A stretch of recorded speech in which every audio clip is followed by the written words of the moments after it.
Summation का revision करेंगे तो समेसन में सबसे पहले एस एन बराबर होता है समेसन ऑफ एन से 1 से लेकर के एन तक। तो टी एन बराबर क्या होगा, T one plus T two plus T three, मतलब टी एन समेसन में टी एन अगर रहेगा तो उसका मतलब क्या है, T one plus T two मतलब first term second term third term का योग होता है। तो समेसन में एन 1 से लेकर के एन तक है तो आर बराबर क्या होगा, ये 1 2 3 4 मतलब एन 1 से है तो 1 तक लिखेंगे और कहाँ तक जाता है, एन टर्म तक, मतलब यह अनगिनत तक, मतलब एन टर्म मतलब वेरिएबल कोई भी हो सकता है उस तक जाता है।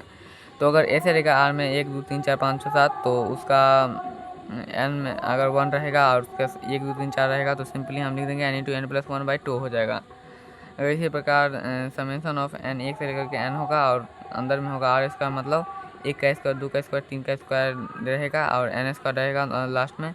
तो उसका हो जाएगा उसको समेसन से निकालेंगे तो वो हो जाएगा n into N plus 1 into 2n plus 1/6। इसी प्रकार समेसन में रहेगा एन 1 से लेकर के एन तक और आर क्यू रहेगा तो 1 क्यू प्लस 2 क्यू और 3 को होगा और एन क्यू अगर उसे हम समेसन से बाहर निकालेंगे तो N into N plus 1/2 into का होल स्क्वायर हो जाएगा। रूल ऑफ समेसन, अगर समेसन के अंदर A N plus minus B N मतलब जोड़ घटा देंगे तो हम समेसन को तोड़ सकते हैं, मतलब अलग अलग कर सकते हैं। अगर समेसन में एन 1 से लेकर एन तक रहेगा तो सिंपल एक 1 + 1 + 1 होगा। तो हम सीधा हम इसे एन टाइम रहेगा तो हम सीधे एन लिख देंगे। इसके बाद तीसरा नंबर है एन 1 बराबर एन है तो A N into B N में रहेगा। अगर इंटू जैसे प्लस में था तो उसे हम अलग कर दिए, अगर बी इंटू में रहेगा या भागा में रहेगा तो हम उसे अलग नहीं करेंगे। इसके बाद चौथा याद रखना है एन इंटू 1 बराबर के, मतलब कोई भी कांस्टेंट हो एन और एन रहेगा तो हम कांस्टेंट को सिंपली इंटीग्रेशन में जैसे बाहर निकाल देते हैं वैसे भी इधर भी बाहर निकाल देंगे। तो अब पढ़ेंगे क्वेश्चन है फाइंड सम ऑफ द ऐसे 1 इंटू 3 का स्क्वायर प्लस 3 इंटू 5 का स्क्वायर प्लस 5 इंटू 7 का स्क्वायर, ये से टी आर तक जाता है अप टू 10 टर्म। हमें टर्म का नाम दे दिया है 10 टर्म है तो सॉल्यूशन करना है। सबसे पहले हमें चेक करेंगे क्या ये ए जी पी है, तो हम पाएंगे कि यह सिंपली ए जी पी नहीं है क्योंकि यहाँ पे इंटू लगा हुआ है। तो अगर हम इसमें देखेंगे तो 1 3 5 7 क्या है, ए पी है। तो हमें पता है कि अगर एक ए पी में है तो simply A plus N minus 1 into D लिखेंगे तो ए क्या है 1 है into N minus 1 into D 2 हो गया। तो ये हो जाएगा 2n माइनस 2 और प्लस 1 तो -1 हो जाएगा। तो इसे हम टी आर माइनस 1 एन के टर्म में आर के टर्म में लिखेंगे तो 2r माइनस 1 हो जाएगा। और जी पी इसी प्रकार 3 5 7 9 है ना, 1 3 5 7 है, इसके बाद 3 5 7 9 है। तो सिंपली हम ए पी में फर्स्ट टर्म क्या है 3 हो गया plus N minus 1 into d तो -2 और प्लस 3 तो सिंपली +1 हो जाएगा 2r + 1 हो जाएगा। तो समेसन करेंगे इस सब का, तो समेसन एन 1 से लेकर के 10 तक करना है। और यहाँ पे इसका 1 3 5 7 क्या निकला 2r + 1, यहाँ पे इंटू है तो इंटू 3 5 7 का क्या निकला है 2r + 1। तो 2r + 1 का यहाँ पे स्क्वायर देखोगे 3 और 5 7 का ये सब का स्क्वायर है तो 2r + 1 का स्क्वायर हम कर देंगे। और यहाँ पे n1 से लेकर के 10 तक लिखेंगे। इसके बाद 2 है तो उसे इस दोनों को हम अलग अलग कर दिए हैं। इसके बाद यहाँ पे देखोगे ए माइनस बी इंटू ए प्लस बी है तो सिंपली स्क्वायर हो जाएगा स्क्वायर माइनस बी स्क्वायर का। इसके बाद हम स्क्वायर को इस स्क्वायर को तोड़ेंगे तो सिंपल ये कुछ इस प्रकार का टूट जाएगा। तो हमें पता है कि अगर प्लस में रहेगा तो वो अलग, प्लस माइनस में रहेगा तो वो अलग अलग हो सकता है। सिंपली हम सबको अलग कर दिए हैं। इसके बाद हम n1 से लेकर के 10 है ना, तो इसमें हम कुछ नहीं किया है कांस्टेंट को। इसके बाद हम बाहर निकाल दिया सब में से, तो सब में से हम कांस्टेंट को बाहर निकाले तो ये बचा। अब इसमें से हमें पता है आर क्यू बराबर क्या होता है, हमने पीछे बढ़ा था आर क्यू, यहाँ पे आर क्यू बराबर क्या होगा n into N plus 1/2 into का होल स्क्वायर। तो हमने सिंपली यहाँ पे ये चिपका दिया है। इसके बाद आर स्क्वायर क्या होता है 4n into N plus 1 into 2n 1 plus 6। और इसी प्रकार आर क्या होगा 2n इंटू एन प्लस 1, 2 कैसे आएगा क्योंकि यहाँ पे 2 है तो 2 इंटू एन प्लस 1/2 और यहाँ पे सीधा 10 लिख जाएगा क्योंकि कोई भी इसमें वेरिएबल नहीं है समेसन के अंदर, तो 10 सिंपली आ गया। इसके बाद n का मान हम 10 रखेंगे, तो n का मान हम 10 रखेंगे तो सिंपली हमें हमारा मतलब कैलकुलेशन करेंगे तो हमारा आंसर आ जाएगा। क्वेश्चन है the sum of the first 9 term, 9वां टर्म निकालना है हमें। s दिया हुआ है 1 प्लस इस प्रकार दिया हुआ है 1q plus 1q plus 2q 3 plus 2 के पावर 3 प्लस 3 के पावर 3।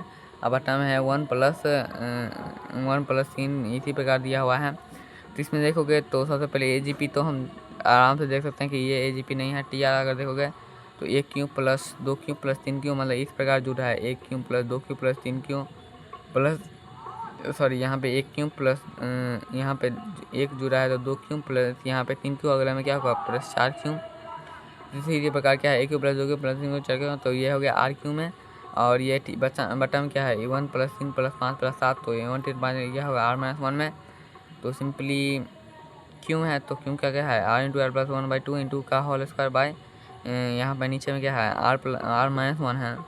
तो सिंपली यहाँ पे अगर ऑड रहेगा ना 1 3 5 7 9 और 1 से चालू रहेगा तो ये नीचे में स्क्वायर हो जाएगा। सिंपल यहाँ पे क्या होगा बाहर निकालेंगे तो r square into r plus 1 का होल स्क्वायर बाय 2 का पावर 4 बटा ये बेटा में आर स्क्वायर हो गया, आर स्क्वायर से आर स्क्वायर करा तो 1/4 माइनस आर प्लस 1 का होल स्क्वायर हो गया। तो इसके बाद हम क्या किए हैं समेसन लगाए हैं तो 1/4 हो गया इंटू आर प्लस 1 समेसन है तो भाई प्लस माइनस में सीधे तोड़ो। तो इसका सबसे पहले तो समेसन में कोई भी कॉन्स्टेंट रहता है तो वो बाहर निकल जाता है, बाहर निकाल दिए। आर प्लस 1 को खोले तो ए प्लस बी का होल स्क्वायर, तो इसी प्रकार आर प्लस 1 का होल स्क्वायर। तो इसके बाद हम अलग अलग इसे तोड़ दिए, तोड़ने के बाद हम एन का मान 9 आर का जगह पर 9 हम बैठा दिए, तो सिंपल हमारा आंसर आ गया। इसके बाद क्वेश्चन है लेट एस के बराबर 1 2 3 4 5 7 8 से किया है बटा में किया है इफ S1 का स्क्वायर प्लस S2 का स्क्वायर प्लस S3 का स्क्वायर इसी प्रकार है क्या 5/12 ए है, मतलब इसमें हमें ए बराबर कितना होगा ये हमें निकालना है। ऑप्शन हमें दिया है ये 2019 का है तो एस के बराबर के इतना दिया है 1 3 5 7 क्या है। तो इसमें अगर हम देखोगे 1 2 3 यहाँ पे क्या है 1 प्लस 2 प्लस 3 प्लस 4 प्लस 5 है। तो इसमें एक हमें पता है अगर आर के टर्म में रहेगा तो हम सिंपली लिख देंगे के इंटू के प्लस 1, जैसे हम लिखते हैं एन इंटू एल प्लस 1 तो इसे के इंटू के प्लस 1/2 के हम 2 लिख दिया बटा में के है तो के से गुना करते 2 के हो गया, के से के कट गया तो के प्लस 1/2 हो गया। समेसन में करेंगे तो के प्लस 1/2 का समेसन में है तो सिंपली के प्लस 1/2 हो गया। तो समेसन में किए तो यहाँ पे n1 से करके n10 हो गया और के प्लस 1/2 का यहाँ पे स्क्वायर लग गया है, क्योंकि यहाँ पे S1 S3 S1 का क्या है स्क्वायर है तो सिंपली स्क्वायर हम लगा दिए। इसके बाद खोले स्क्वायर को तो ये आ गया, इसके बाद हमें 5/12 ये आ गया, मतलब इसका बराबर में हमें 5/12 ए दिया हुआ है तो हमें ए का मान निकालना है। तो सिंपली इसको हम अलग अलग तोड़ लिए। इसके बाद हम क्या करेंगे प्लस माइनस लगा हुआ है तो अलग अलग समेसन बना देंगे। इसके बाद हम के जगह पर 10 को रखेंगे तो कुछ आएगा आंसर ये जैसे 5/3 और ए की जगह पे कुछ आएगा तो हम वही चिपका देंगे। तो सिंपली हमें ए की जगह पर 303 आया है। इसी प्रकार हम सम ऑफ द सीरीज 1 + 6 + 9 और इसमें सबसे कठिन होता है कि मतलब पहले टर्म निकालना बहुत ही कठिन होता है कि एज मतलब इसमें समेसन में सबसे पहला अगर तुम प्रोसेस या स्टेप कर लिए तो उसके बाद तो ये है 1 + 6 + 9 है तो इंटू में है 1 का स्क्वायर प्लस 2 का स्क्वायर प्लस 3 का स्क्वायर प्लस में है 12 इंटू 1 का स्क्वायर प्लस 2 का स्क्वायर प्लस 3 का स्क्वायर प्लस 4 का स्क्वायर बटा 9, फिर 15 प्लस 1 का स्क्वायर प्लस 2 का स्क्वायर 3 का स्क्वायर 4 का स्क्वायर 5 का स्क्वायर बटा में 11, इसे अप टू 15 टर्म में है। तो सबसे पहले लिखेंगे यार पहला टर्म, तो सिंपली क्या है 1 2 3 है फिर 4 है फिर अगला है 5 जुड़ा हुआ है, सिंपली यही आर के टर्म में है। और यहाँ पे 1 + 6 + 3 है फिर 12 है फिर 15 है तो सिंपली ये 3R मतलब इंटू में हम इसे 3R कर दिए हैं। ये 7 9 11 है तो सिंपली 2R + 1 में हम लिख दिए हैं। उसके बाद हम सिंपली यहाँ पे R स्क्वायर में दिया हुआ तो स्क्वायर क्या होता है स्क्वायर होता है n into n + 1 into 2n + 1 है। सिंपली हम R के टर्म में हम लिख दिए हैं। इसके बाद 2R + 1 5 है तो हमने ऐसे लिख दिया 3R है। तो कट करके यहाँ पे TR = 2 into R² into R + 1 इसको कैलकुलेट किए। इसके बाद अलग कर दिए, अलग करने के बाद हमने मान सिंपली बैठा करके कैलकुलेट करने में निकल जाएगा। तो अब मिलेंगे नेक्स्ट क्लास।